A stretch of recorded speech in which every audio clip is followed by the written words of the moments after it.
Hello and welcome to the Transverse Line, where we make contact with people on and off the court through Victoria's premier netball competition. My name's Angela Banbury. Thanks for joining us. We're here at the Stonnington Sports Centre, where Hawks Netball take on the Wilson Storage Southern Saints for week 2 of round 5. So a couple of home games to complete the round, and we'll be back at the State Netball Centre next week.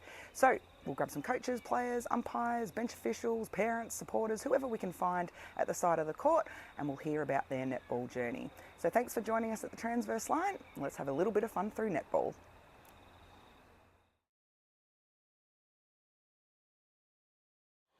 Hi and welcome here to the Transverse Line. I'm Angela Banbury and I'm joined by Eloise Fox, who has just umpired a game, the 23s. How'd you go out there? Good, yeah. A bit sweaty, but it was a good game. So pretty happy to have that one done. But A bit sweaty, it means you've done your job? yes. Rachel was there watching, Eagle Eye, Rachel Richards. Tell us a little bit about your umpiring coaches. Umpiring coaches, they're great. We've got a bit of expertise from, they have a lot of involvement in SSN, so they work a lot with the SSN umpires, so we've got a lot of insight from that level as well. So it's great to be able to have that sort of connection, and they're with us sort of every step of the way. They have a lot of support for all of us, so it's just a really great environment. So Yeah, nice one. Everyone's super happy. How many in the squad at V&L in terms of umpires? Gosh. There's a few? Quite a lot of us. We're actually in a new system this year, so we've got 3 tiers. So we've got 1 tier for V&L, 1 tier for V&L Reserves, which is the new competition, and then 1 tier which is sort of emerging into the pathway, but it's all fluid, so you can kind of move in and out depending. Yeah. Nice one. And tell us a bit about your journey. You've come over the strait, so to speak. Yeah. So I'm originally from Tassie. Yeah. We don't hold that against you. It's all good. It's all good. So I started umpiring when I was 11, so I started pretty young. Netball's always been in my family. Sort of state league in Tassie, and then when I was about, I think I was 19, moved over here. Then COVID happened, so spent a few years kind of not doing much, and then started VNL 2021. Had a bit of a half year and then back in lockdown again. And then, been doing VNL here ever since. Nice one. So what's been the progression? You've obviously, everyone starts out learning, they C badge, B badge. Where are you at? What's been your progression? Yeah, so in Tassie I started sort of just developing as a junior. I guess I didn't really know what the pathway was like. I was just sort of doing it. You know, I was pretty young, so I didn't really know what was going on. I ended up getting my C badge at 12. That's young. Yes. Yep. That was pretty young. But my dad is an A badge, so I kind of knew about the pathway, sort of. Went on to get my B when I was 14. At that point, I kind of knew about the pathway, which is sort of up through going to nationals. The pathway changed a bit through those years. So I guess it was a little bit up in the air.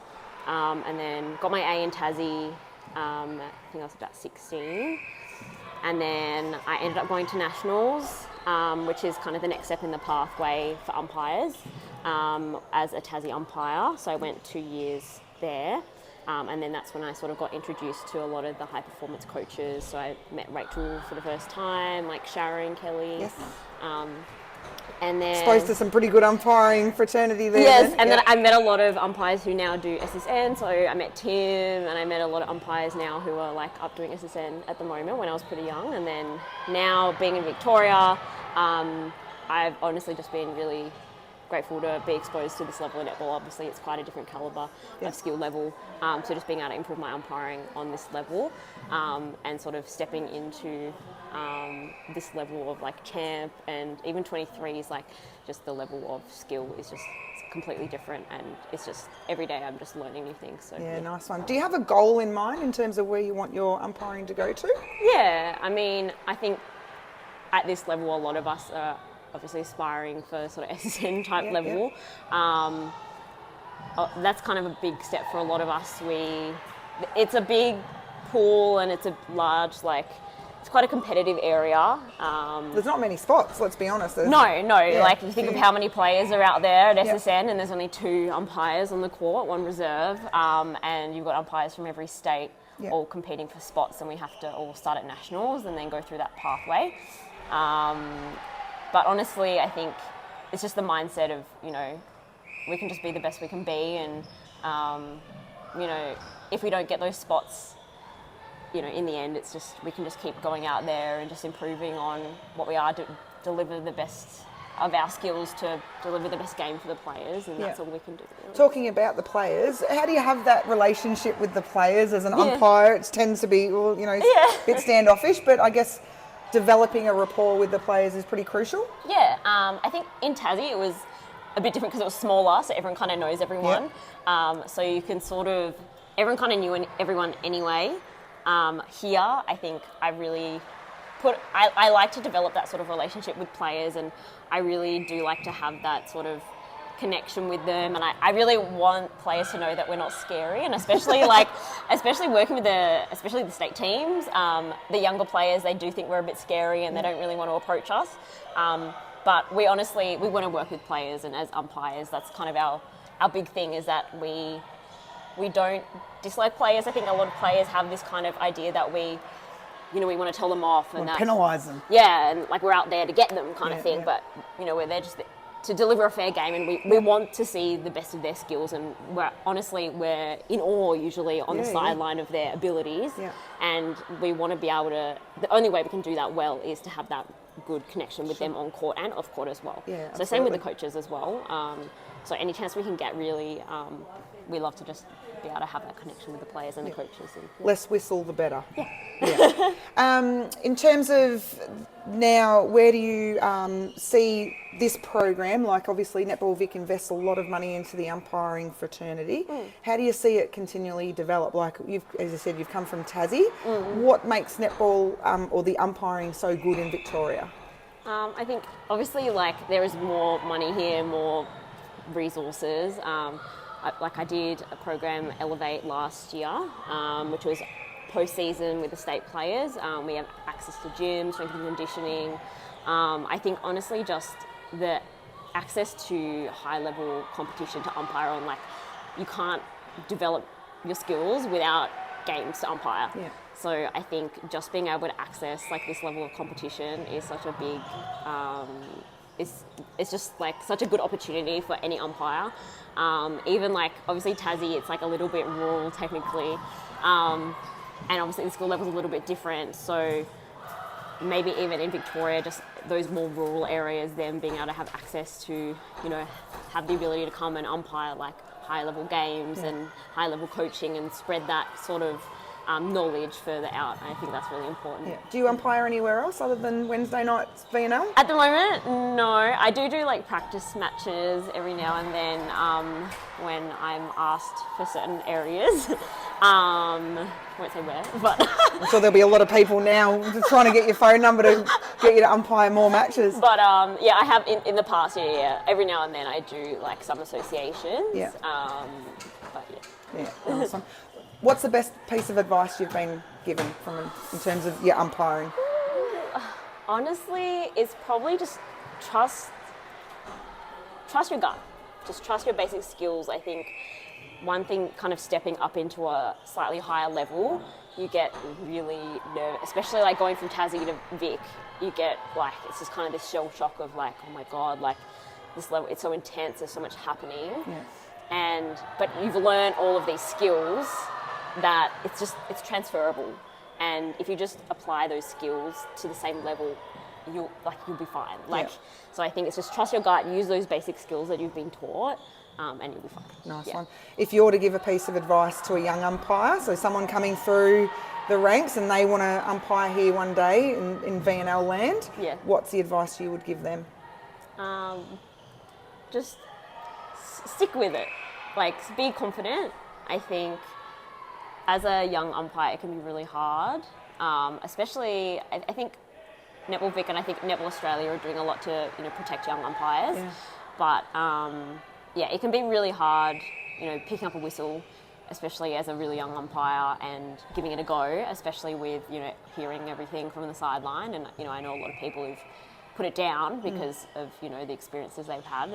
But, you know, I started umpiring when I was 11 and, well, I'm 24 now. And I would not be the person who I am today if I never umpired. Yeah. So I'm The very... other skills that come, from umpiring into your life. Yeah, nice like one. I think just like confidence and Yeah. just rapport, ability to like, just like conflict resolution, ability to like just make relationships. It's just, I can't even imagine how I would be if I never umpired. So yeah, I just stick with it. Yeah. Stick with it. I like it.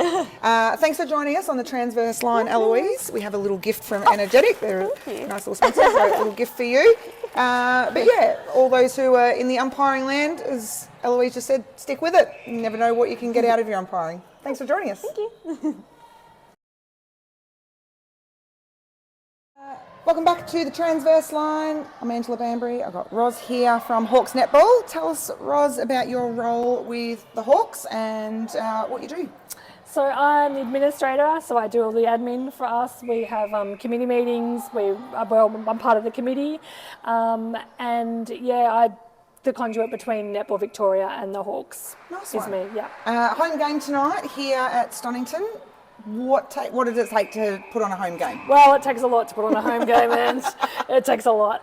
It's a lot of committee meetings prior to, but there's things that you don't even think of, like, have we got enough seating, our tribe booking, setting up tribe booking, making sure there's tickets, catering for the people that are here, parking, like everything. You've got to have a big checklist. There is a bit that goes on, but it's been a good crowd tonight. There's a good crowd through. Fabulous crowd through. Yeah, we only sold probably half our tickets by the time we opened the doors, and we've sold another 50 since then. Yeah, perfect. Yep.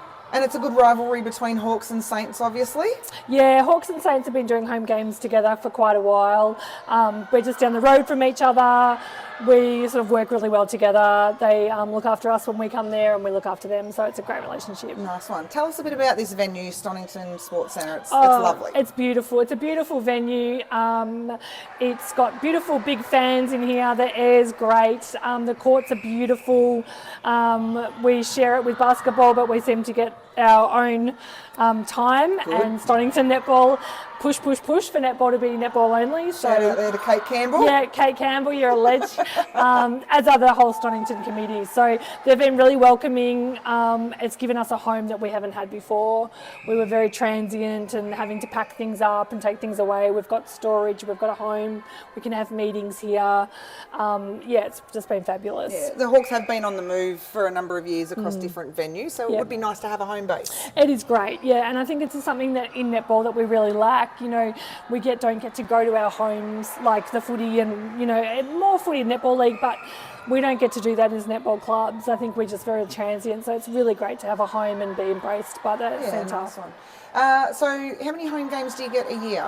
So you can have up to 3 home games. We've only got 1 this year, merely timing, access to venues, like it can be challenging. Yeah. You don't necessarily want to have them on weekends because footy netball's on, so we have to be really careful about when we can program them. A challenge we've got tonight, and it's a great challenge that we have, is both of our coaches are at nationals, our physios at nationals, and 3 of our athletes. So tonight's a challenge. It would be. But as you just said, it's a great challenge to have the fact that they've gone on and representing Victoria, but also representing Hawks Netball as well. That's right. Yeah. We're not complaining in any way. We've got people that step up and fill those spots. Yeah. So we're really, really lucky as a club that we've got depth in both our athletes and our coaches and support staff. 23s, they won it last year. So what's Hawks' sort of goal this year? Oh, definitely to do it again.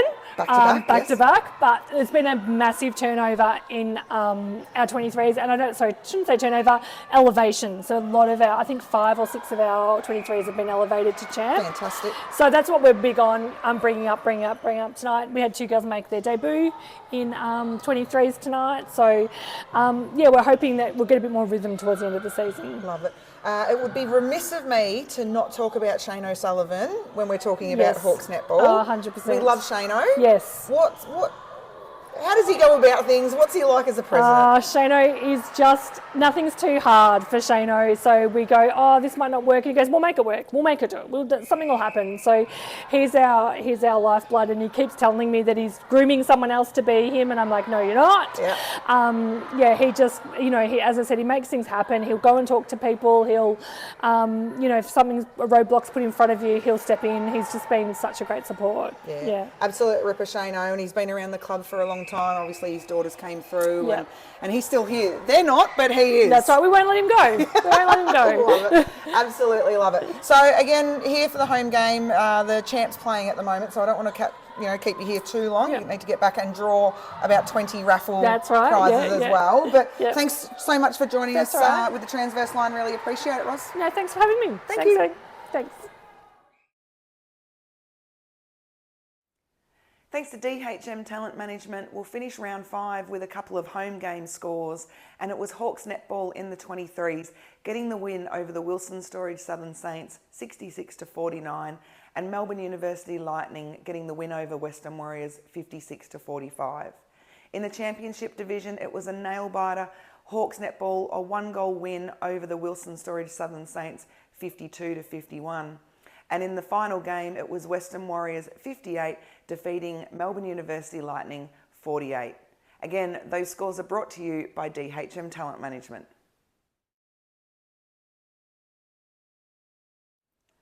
That's it for another episode of the Transverse Line. Thanks so much for joining us, and a big thank you to umpire Eloise Fox and committee member at Hawks Netball Ros Montgomery for those 2 interviews and insights into their time in the VNL. Again, thanks to Energetic and DHM Talent Management for your support. There may not be many games this weekend due to Easter, but until next time, I hope you have a bit of fun through netball.